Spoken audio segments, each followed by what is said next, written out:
iamstylin, Adventures in Pop Culture, is brought to you by stylinonline.com. What's up, fans? It's KP here at MegaCon in Orlando. Mr. Michael Dorn, how are you? Good, man. How are you doing? I'm doing great. All of us Star Trek fans will always remember Worf. Yes.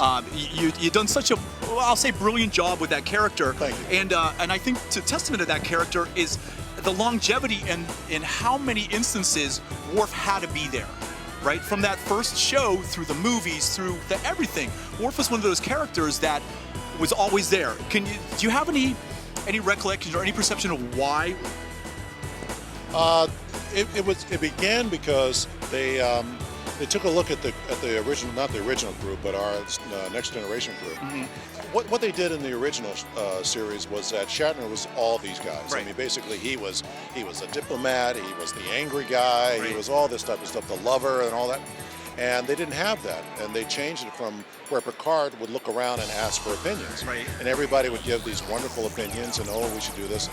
And there just wasn't any type of conflict. Mm-hmm. And they always felt that you need some type of conflict. Right. And when I got there, I looked around and made the same judgment. Mm-hmm. And so I just created this character who was mad at everybody, who just hated, when they told him to do something very minor, right. He's pissed. And Worf was the guy that said what everybody didn't want to say, right. Which was, let's fight. Nice. We have to be careful. Put up shields, armed torpedoes, right, whatever right, the case. The thing with Worf was that I started out with my voice like this. Right. And Gene Roddenberry said, hey, look, we got to change it because it sounds too American. It sounds right. too like, Los Angeles. Right. And we just came up with this idea of Worf, being gruff and surly and his voice being real low and also being a little more English in terms of, like the formalities, the formalities, right, the enunciations. Yeah, no conjunctions or contractions. Contractions, right. And so that's how that kind of came about. And the voice just started to go lower and lower, and it kind of suited him. Right. And plus the other thing too is Worf is a man of few words.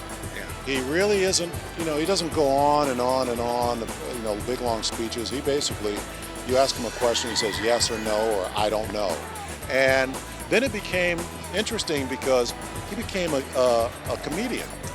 He didn't mean to be, but he would say stuff and people would, the audience would go crazy. They Particularly in those varying situations, right? Yeah. When he continues to be who he is, it is a bit, that contrast and variance kind of does lead to humor. Exactly. And so, and it became a thing where the audience really started really, taking to Worf and really loved the character, and they had to put him in there. They had to, write situations where he was there. Right. And luckily enough, the situations weren't forced. It was all sort of organic how it happened. So, right. So I was very happy with that. Well, I think what Star Trek fans may not realize, because they get very territorial about a lot of the properties, is the expanse of work that you have been in your career.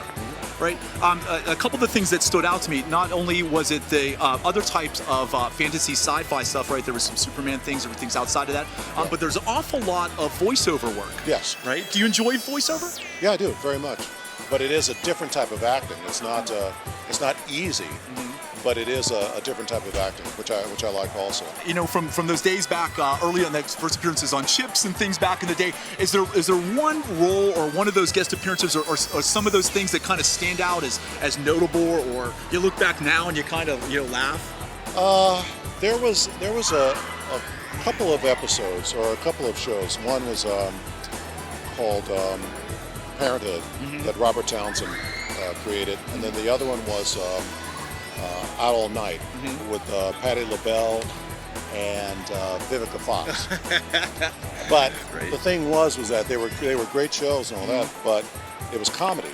Right. And I love comedy, and I got some very big laughs. Right. And that to me was a lot of fun. I had a great time with that, and I had done a few sitcoms before then and after. Right. But I enjoyed that the most. Kind of like Dinosaurs was, right? You got to do. Oh yeah, Dinosaurs. That was fun. I love the writing on that. Let me tell you something. I actually got out an episode of that.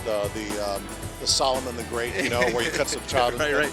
Just hilarious. I mean, and that was very funny too, because they let you kind of go off and do Right. what you want to do with that. So, Well, we appreciated all those different instances and love watching. Of course, big fans of Star Trek and all your good work on that. And it was great to finally meet my you. pleasure, man. Thank you very Go. much. You betcha. More to come from MegaCon here in Orlando. I'm KP. I am Stylin. StylinOnline.com.